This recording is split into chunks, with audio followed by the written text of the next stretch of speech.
अस्सलाम वालेकुम। आज हम 10th क्लास की एक्सरसाइज 1.1 करेंगे।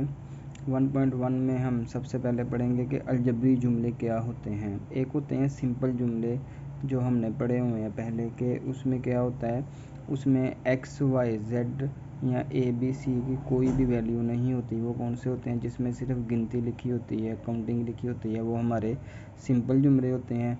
और अलजबरी जुमले क्या होते हैं, ऐसे जुमले जिसमें ए बी सी भी हो, एक्स वाई जी भी हो और साथ में काउंटिंग भी लिखी हो 1 2 3।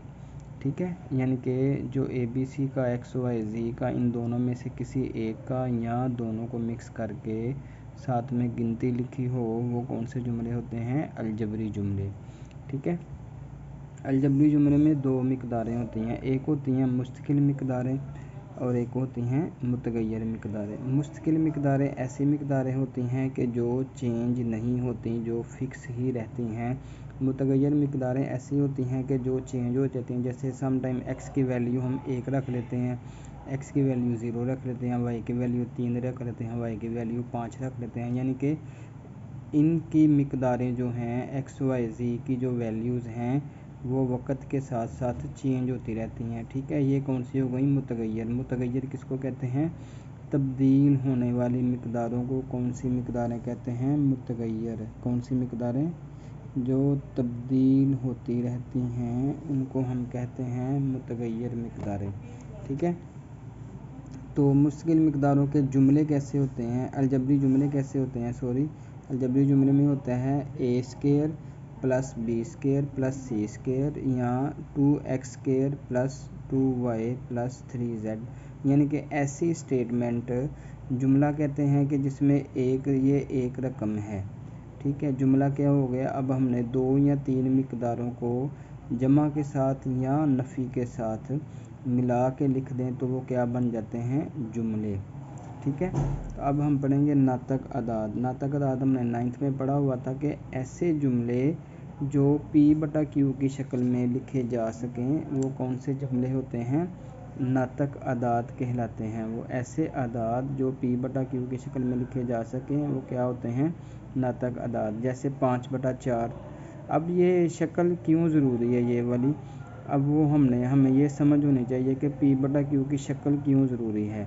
ठीक है, अब देखें 5/4 लिखेंगे तो आप कैलकुलेटर पे आंसर निकालेंगे तो आपका आंसर क्या आ जाएगा, 1.2 समथिंग आ जाएगा।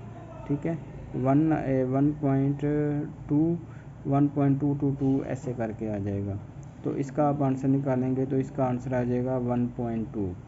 ठीक है, इसका आप आंसर निकालेंगे तो इसका आंसर आ जाएगा 1.5। ठीक है, यानी कि नातक अदाद कौन से होते हैं कि जो P/Q की शक्ल में लिखे जाएं, और जब आप P/Q की शक्ल को ख़त्म करें तो हमारे पास कुछ ना कुछ आंसर आ जाए। जैसे इसका आंसर हमारे पास आ गया 1.22, इसका आंसर आ गया 1.2, इसका आंसर आ गया 1.5। ठीक है, अब गैर नातक अदाद क्या होते हैं। गैर नातक अदाद ऐसे अदाद होते हैं जो P/Q की शक्ल में ना लिखे जा सकें। ठीक है, जब हमने नातक अदाद पढ़ लिया कि P/Q की शक्ल में लिखे जा सके, वो नातक अदाद है। जो P/Q की शक्ल में ना लिखे जाएं वो गैर नातक अदाद है। ठीक है, जैसे आप कैलकुलेटर पे करके देखें 5/0। ठीक है, अब हमने यहाँ पे क्या किया, 4 का टेबल कहाँ तक पढ़ा, जहाँ पे 5 आता है या उससे कम आता है, और 5 का टेबल कहाँ तक पढ़ा, जहाँ पे 6 आता है या उससे कम आता है, और ऐसे ही 2 का टेबल भी पढ़ा हमने। तो अब हम 0 का टेबल पढ़ के देखते हैं। 5/0 है तो 0 का टेबल पढ़े, कहाँ पे 5 आता है, तो आएगा ही नहीं। 0 को किसी के साथ भी हम मल्टीप्लाई करें तो उसको 0 कर देगा, उसको भी 0 कर देगा, वो सब वैल्यूज़ को 0 कर देगा।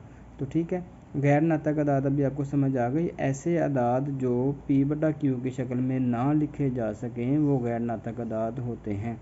इसका जवाब हमेशा इन्फिनिटी होगा, INFINITY, इन्फिनिटी, यानी कि जो हल नहीं किया जा सकता। ठीक है, अब हम नातक जुमले। नातक अदाद मैंने आपको इसलिए समझाया, बेसिकली आपकी बुक में नातक जुमले लिखा हुआ है, नातक अदाद नहीं है। नातक अदाद मैंने इसलिए समझाया कि आपको सबसे पहले ये पता चले कि नातक अदाद होते क्या हैं। जो P/Q की शक्ल में लिखे जा सकें उनको नातक अदाद कहते हैं। और नातक जुमले क्या होते हैं, जैसे हमने यहाँ पे पढ़ लिया हुआ है कि एक रकम को हम अदद कहते हैं, और जब हम कंबाइन कर लें मुख्तलिफ रकमों को जमा या नफ़ी की शक्ल में मिला के लिखें तो वो क्या बन जाता है, जुमला। ठीक है, अब नातक जुमले क्या होंगे, नातक जुमले यही होंगे जैसे ये आपकी एक रकम है, इसको आप ऊपर लिख लें और ये वाली नीचे लाइन लगा के फिर ये वाली रकम बटे के नीचे लिख लें तो ये क्या हो जाएगा, नातक जुमला। ठीक है, नातक जुमले में भी क्या शर्त है, नातक जुमले में भी वही शर्त है कि वो पी बटा क्यू की शक्ल में लिखे जा सकें। जैसे नातक अदाद की शक्ल है वैसे ही शर्त है ना, जैसे नातक अदाद की कि पी बटा क्यू की शक्ल में लिखे जा सकें, वैसे ही नातक जुमले की शर्त है कि पी बटा क्यू की शक्ल में लिखे जा सकें। अब वाजिब नातक जुमले कौन से हैं, वाजिब नातक जुमले वो जुमले होते हैं कि जिसमें आपका पी ऑफ एक्स, इसको पढ़ेंगे पी ऑफ एक्स का दर्जा क्यू ऑफ एक्स के दर्जे से कम हो। ठीक है, हमने पढ़ा है कि पी, इसमें हमने क्या पढ़ा हुआ है, ये देखें यहाँ पे पी बटा क्यू, तो इसमें पी क्या है 5 और क्यू क्या है 4। तो अब क्या कह रहा है, पी ऑफ एक्स का दर्जा क्यू ऑफ एक्स के दर्जे से कम हो, यानी कि जो ऊपर वाली रकम है वो छोटी हो, जो नीचे वाली रकम है वो बड़ी हो। ठीक है, ये मैं आगे आपको एक्सप्लेन करता हूँ। अब गैर वाजिब नातक जुमले कौन से होते हैं, पी ऑफ एक्स का दर्जा क्यू ऑफ एक्स के दर्जे के बराबर या बड़ा हो। ठीक है, पहले हम कर लेते हैं गैर वाजिब नातक जुमले। वो क्या कह रहा है कि पी ऑफ एक्स जो है या तो उसके बराबर हो क्यू के, तो यहाँ क्या हो, पी जो है आपका वो बड़ा हो। अब देखें एक्स की पावर 2 है और नीचे एक्स की पावर 1 है। ठीक है, जिसके ऊपर कुछ पावर ना हो उसकी पावर कितनी होती है, 1 होती है। ठीक है, तो यहाँ पे देखें दर्जा किसका बड़ा है, पी का बड़ा है, पी हमारी ऊपर वाली रकम होती है, दर्जा किसका बड़ा है, पी का। यहाँ पे एक्स की 2 है, यहाँ पे एक्स की 1 है। ठीक है, ये तो हो गया बराबर दर्जे का। अब बड़े दर्जे का, अब यहाँ क्या हो, बराबर दर्जा हो, ये देखें यहाँ पे एक्स की पावर 1 है, यहाँ भी एक्स की पावर 1 है। ठीक है, ये क्या हो गया, बराबर हो गया। अब इसमें क्या, पहले वाले में क्या कह रहा है, पी एफ एक्स का दर्जा क्यू एफ एक्स के दर्जे से कम हो, मतलब कि यहाँ पे गैर वाजिब नातक में क्या है, पी की रकम बड़ी होगी, तो वाजिब नातक में क्या होगा, क्यू की रकम बड़ी होगी, नीचे वाली रकम जो है वो आपकी बड़ी होगी। ठीक है, ये आपकी सारी डेफिनेशंस बुक के ऊपर उन्होंने दी हुई हैं, मैंने वहाँ से ही कॉपी की हैं और एक्सप्लेन किया है आपको। अब ये फार्मूले आ गए आपके। पहला फार्मूला है a plus B whole square, कैसे पढ़ेंगे, a plus B whole square, यहाँ a प्लस बी का मरबा, a जमा b का मरबा, तो इसको हम कैसे पढ़ेंगे, a स्केयर प्लस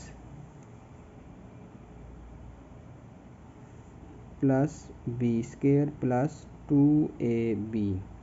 ठीक है, ए स्केयर कैसे आया कि पहली रकम का स्केयर प्लस दूसरी रकम का स्केयर प्लस, यहाँ पे प्लस है तो ये वाला प्लस आएगा।